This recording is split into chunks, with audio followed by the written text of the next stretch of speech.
ओ बाबाईची हाक ऐकली देवान, सत्वर रणी धावला, उभा टाकला खडक त्रिशूल घेऊन, रत्नासूर मारिला.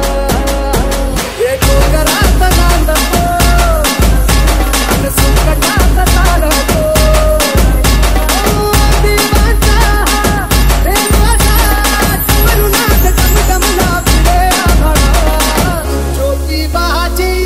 ऐसी ख्याती नवसाला तो पावतो, पायावरती ठेवा माता, कृपा भक्तावर करतो.